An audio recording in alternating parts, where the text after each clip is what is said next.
जनता को जगाने आए, डॉक्टर है सड़क पर उतरे, जवाब दिलाने आए। शौक नहीं मजबूरी है, ये हड़ताल जरूरी है, नींद हमारी खोई है, सरकार हमारी सोई है। चलो इस पॉलिसी के बारे में तुमको कुछ बतलाता हूँ, कितना कुछ छिपाया इसमें ये तुमको दिखलाता हूँ।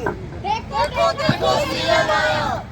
7 साल तक बांध के रखूंगा डॉक्टर को इसी राज्य में, जिसको मंजूर नहीं है वो भर दो मेरी जेब 40 लाख से, और अगर इतना भी ना हो तो लोन ले लो बैंक से, पर याद रखना इसकी भी कराऊंगा सूद समेत तुम्हारे मुंह से।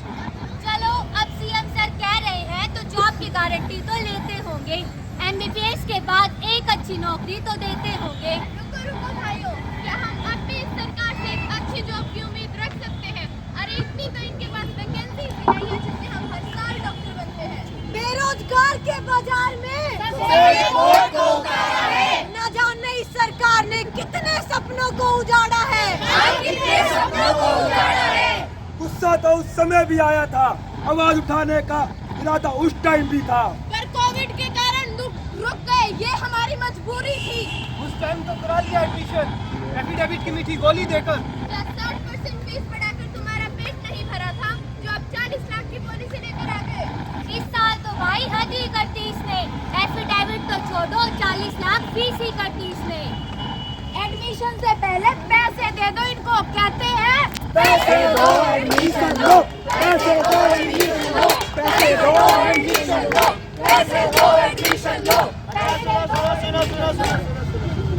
चलो 10 लाख की राहत दी, मत देना तुम नगद मुझे, पर 40 लाख के लोन का बोझ उठाना फिर भी पड़ेगा तुझे। पर लेकिन दबा दिया गया था, आवाज उठाई थी इस पर लेकिन दबा दिया गया था। जब शांति से विरोध में बैठे थे तो पुलिस द्वारा उठवा दिया गया था। अरे घसीटा गया था रात में डॉक्टरों को, हाँ घसीटा गया था रात में डॉक्टरों को। दिखाई ताकत लाठी की, दिखाई ताकत लाठी की। शर्म ना आई हम बच्चों की शक्ल देख के भी, और ना रखी लाज इस वाइट कोट की, ना रखी लाज इस वाइट कोट की। क्या सोचा था डर जाएंगे हम? नहीं। क्या सोचा था डर जाएंगे हम पानी की छोटी बूंदों से? नहीं। अरे हम डॉक्टर हैं, हम ना डरे थे कोविड की मार से। जब जरूरत थी तो मर मिटे थे हम करने को देश की सेवा। और तुम कहते हो खाते हैं हम मेवा।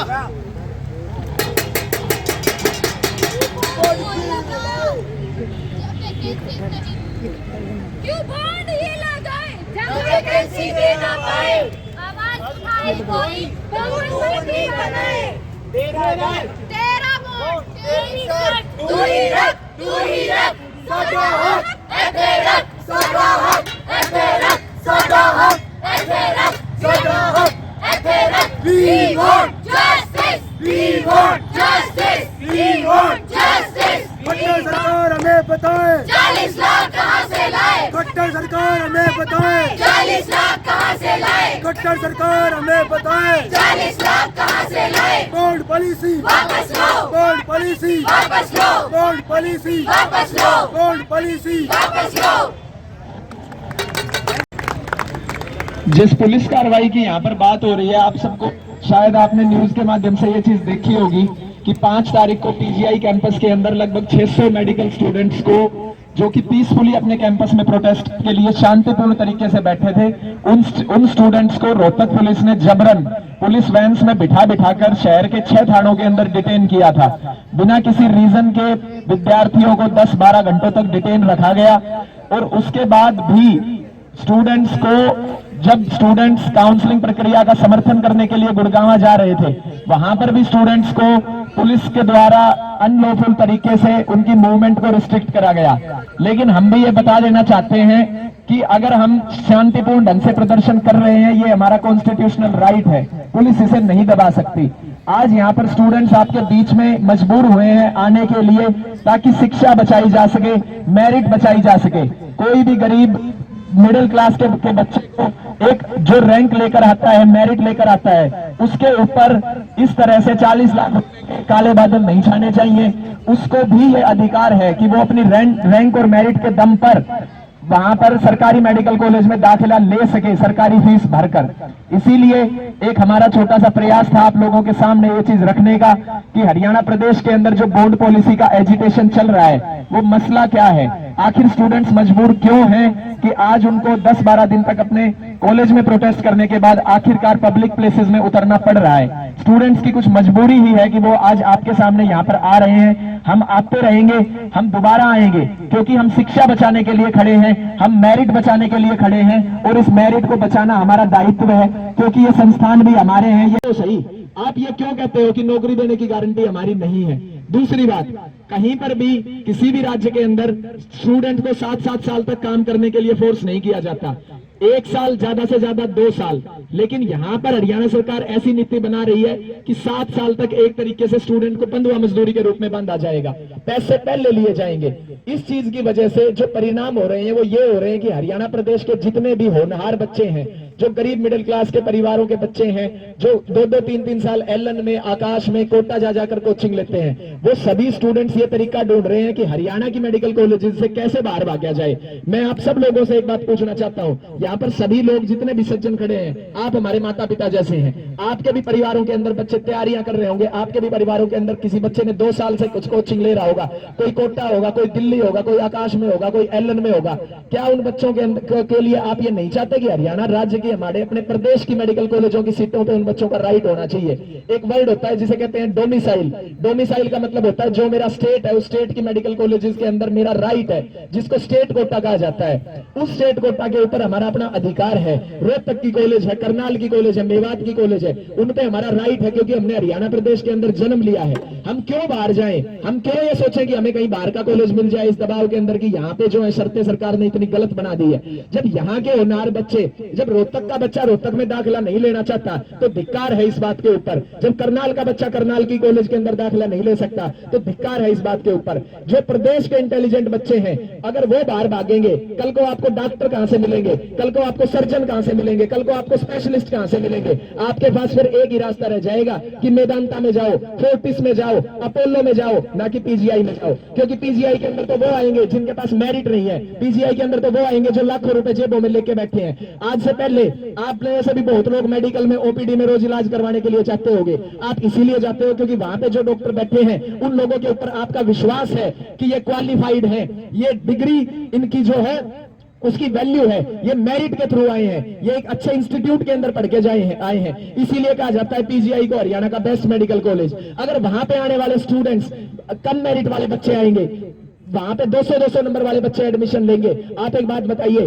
कौन वहां पे जाके कल को इलाज करवाना चाहेगा? कौन वहां पे जाके अपना पेट फटवाना चाहेगा? उनने उल्टा सीमन का भी नहीं बेरा फ्री से बालका ने। तो इस वजह से हम आज इसलिए खड़े हैं ताकि जो ये संस्थान है, ताकि जो ये इंस्टीट्यूट्स हैं, जो ये प्रेस्टिजियस मेडिकल कॉलेजेस हैं, ये कॉलेज बच सके, ये संस्थान बच सके, हमारे अस्पताल बच सके, मेरिट बच सके और इन सब चीजों के ऊपर पैसा हावी ना हो। क्योंकि इन सब चीजों के ऊपर जिस दिन पैसा हावी हो गया उस दिन सिर्फ पैसा दिखेगा। होगे अच्छा बेटा मेडिकल करनी है, ठीक से मैं भी 40 लाख का जोटा मार ले, हो जाओगी मेडिकल।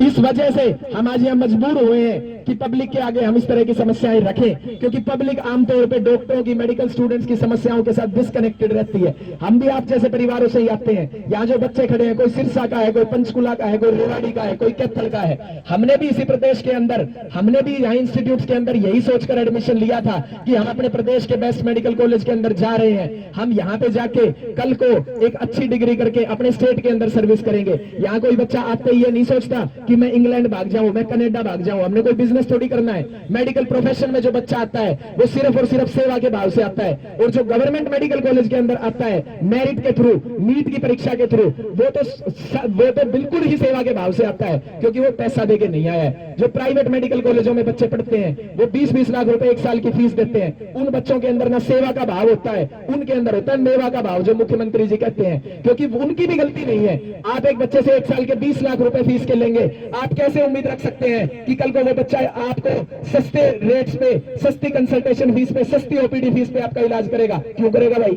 उसने भी तो 20-20 लाख रुपए दे रखे हैं 1 साल के। लेकिन सरकारी मेडिकल कॉलेजेस के अंदर, सरकार के अंदर हमारे देश के देश निर्माताओं ने ये संस्थान, ये IITs, IIMs, एम्स और PGI जैसे संस्थान इसीलिए बनाए थे क्योंकि यहाँ पे फीस कम है, यहाँ पर मेरिट के थ्रू बच्चे आते हैं। उन बच्चों को आगे जाके देश की सेवा करनी है, उनके अंदर सेवा भाव होना चाहिए, उनके अंदर सिर्फ पैसा कमाने का भाव नहीं होना चाहिए। आज PGI के अंदर, मेडिकल के अंदर आप बड़े बड़े डॉक्टर, सर्जन के पास जाते हैं, वो यहीं से पढ़े हुए हैं, उनके अंदर एक गर्व है कि हम इस संस्थान में आए थे, हमने यहाँ से पहले MBBS करी, फिर उसके बाद MD करी, फिर सुपर स्पेशलाइजेशन करी। आज वो यहाँ पे मरीजों को देख रहे हैं, उनमें से कौन सा आपसे 1000 रुपए की OPD फीस मांग रहा है, आप ये बता दो। क्योंकि वो इस संस्थान के सेवक हैं, वो देश के सेवक हैं, वो प्रदेश की जनता के सेवक हैं, और हम भी वही करना चाहते हैं। लेकिन उसके लिए शर्तें ऐसी होनी चाहिए कि बच्चे यहाँ पहले दाखिला तो लें। अगर बच्चे यहाँ पे दाखिला ही नहीं लेंगे तो यहाँ पे वो बच्चे आएंगे जिनकी जेब में पैसा है, वो बच्चे जरूर इंग्लैंड चले जाएंगे, हम चाहे जा सकते हो या ना जा सकते हो। इस वजह से आज जो भी आप लोग सुन पा रहे हैं, मेरी आपसे रिक्वेस्ट है, प्लीज घर घर तक ये मैसेज जरूर पहुंचाएं कि प्रदेश की मेडिकल शिक्षा खतरे में है, प्रदेश के अंदर मेरिट खतरे में है, प्रदेश के अंदर प्रवेश परीक्षाएं खतरे में है, प्रदेश के अंदर सपने खतरे में है, प्रदेश के अंदर जो गरीब और मिडिल क्लास के बच्चे हैं उनकी उम्मीद खतरे में है कि वो एक मेरिट के आधार पर, एंट्रेंस एग्जाम्स के आधार पर सरकारी मेडिकल कॉलेजों में दाखिला ले सकते हैं। आज ये सब के लिए एक घोर चिंता का विषय है कि अगर इस तरह की नीतियों के लिए पब्लिक नहीं जागी, अगर पब्लिक सामने नहीं आई, तो कल को लोगों को डॉक्टर बनने का सपना देखना बंद करना होगा। कल को एग्जाम्स के आधार पर सरकारी मेडिकल कॉलेजों में दाखिला ले सकते हैं। आज ये सब के लिए एक घोर चिंता का विषय है कि अगर इस तरह की नीतियों के लिए पब्लिक नहीं जागी, अगर पब्लिक सामने नहीं आई, तो कल को लोगों को डॉक्टर बनने का सपना देखना बंद करना होगा।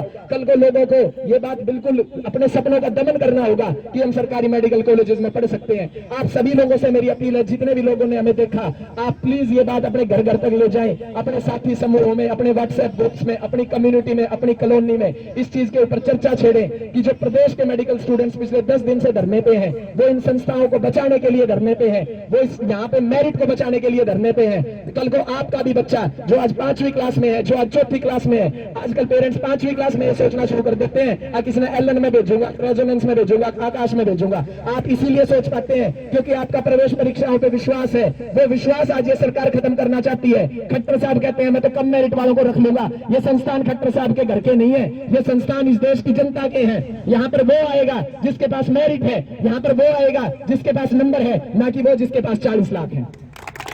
हरियाणा रोडवेज को सेल्फ फाइनेंस किया जा सकता है क्या?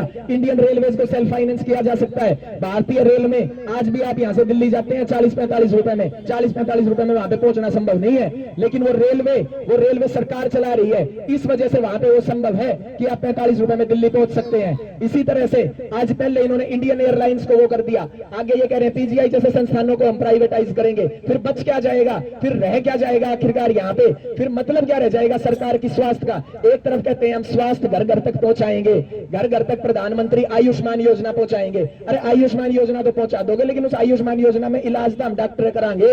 अब आप कर दोगे आगे, जब उन डॉक्टरों की क्वालिटी खराब हो जाएगी तो आप चाहे आयुष्मान पहुंचा दो, चाहे जड़ी बूटी पहुंचा दो घर तक, फर्क क्या रह जाएगा उस चीज का?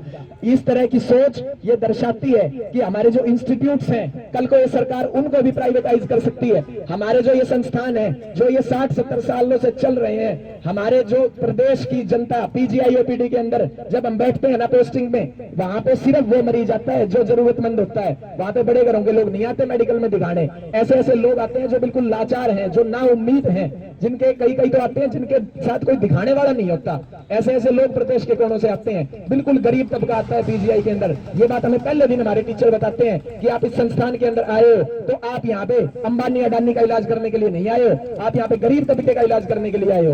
और वो इलाज हम तभी करते हैं तब हम में ये विश्वास होता है कि हम मेरिट के बेस पे आए हुए हैं, हमारा दायित्व तो बढ़ता है समाज के प्रति। इस तरह से प्राइवेटाइजेशन की नीति दिखाती है सरकार की असली सोच, और ये बहुत शर्मनाक है और आप सब लोगों को ये बातें समझनी पड़ेंगी।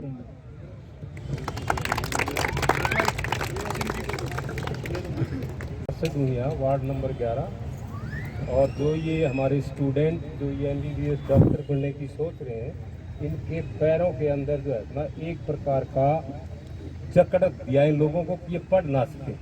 आप देखिए जो इस प्रकार के जो सरकारी जो स्कूल वगैरह होते हैं ये बंद करने का काम किया जा रहा है। हमारे यहाँ जितने भी ये मेडिकल कॉलेज के अंदर जो बच्चे हैं 15 साल ज़िंदगी लग जाती है इन लोगों की, और दाखला इन्होंने जो है ना जो मिलता है ना इतनी मेरिट के ऊपर जाके दाखला मिलता है। इन लोगों ने जो प्राइवेट धंधा अपने हाथ में ले लिया है, ये देश को बिल्कुल गर्त में पहुंचाने का काम किया जा रहा है। हिंदुस्तान जब आज़ाद हुआ था इस देश के अंदर क्या था, आप देखिए जो ये सरकारी जो इंस्टीट्यूशंस वगैरह होते हैं, अगर ये नॉन प्रॉफिटेबल भी होते हैं तो भी सरकार को चलाना पड़ता है, क्योंकि सरकार की सोशल ऑब्लिगेशन होती है इन चीज़ों को चलाने के लिए। लेकिन आज हिंदुस्तान के अंदर जिस प्रकार की प्रक्रिया चली हुई है, सारी रेलवे बेचने का काम, सारे जो है ना एयरपोर्ट बेचने का काम, सब कुछ कैपिटलिस्ट फॉर्म ऑफ गवर्नमेंट जो है ना is going to be built in India. आप देखिए, कल परसों आपने अखबार के अंदर देखा होगा कि जो आपका आधार कार्ड है अगर 10 साल पुराना है तो आपको इसको रिन्यू कराना पड़ेगा।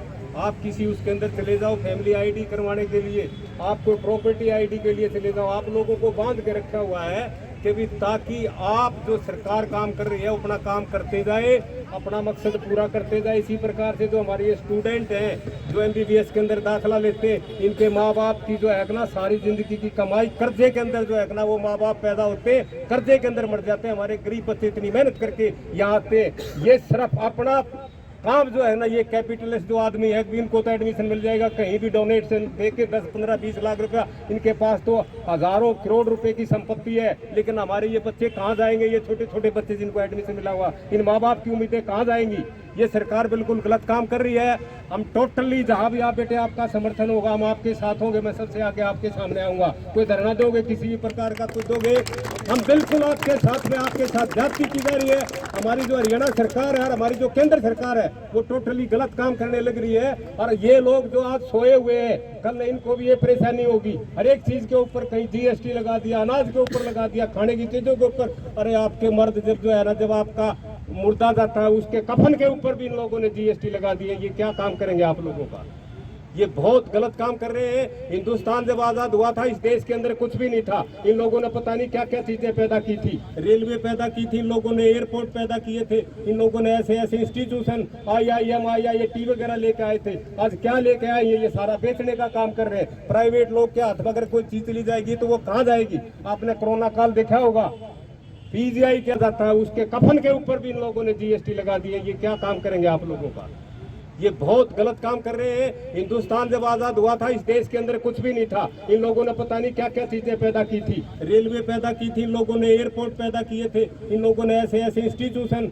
IIM IIT वगैरह लेके आए थे। आज क्या लेके आए ये सारा बेचने का काम कर रहे हैं। प्राइवेट लोग के हाथ में अगर कोई चीज चली जाएगी तो वो कहाँ जाएगी। आपने कोरोना काल देखा होगा, PGI के अंदर कोई चला गया तो वो बच गया, लेकिन अगर किसी प्राइवेट हॉस्पिटल के अंदर चला गया, इन्होंने मरे हुए आदमी को दाखिल करके एक एक आदमी से 20-20, 30-30 लाख रुपए का इन डॉक्टरों ने जो है ना पैसा लिया यहाँ जो प्राइवेट हॉस्पिटल है।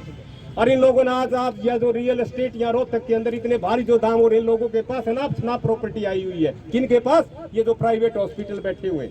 ये जितना भी प्राइवेटाइजेशन करेंगे आपके हिंदुस्तान के अंदर गरीब आदमी को जीने का बिल्कुल चक छीन रहे हैं ये। तो मेरी आप लोगों से यही प्रार्थना, जो भी आदमी यहाँ सुन रहा है, इन बच्चों का जो MBBS के अंदर जो बच्चे इनका पूरा समर्थन दो और सरकार को बाध्य कर दो कि ये बिल्कुल जो है ना इनकी जायज मांगे हैं और इनकी जायज मांगों का वो बिल्कुल इनको बैठा के और निपटारा करें। ये जो बॉन्ड पॉलिसी है इसको बिल्कुल खत्म करें, हम इसके बिल्कुल विरुद्ध है और आप लोगों के साथ में। जय हिंद, जय भारत।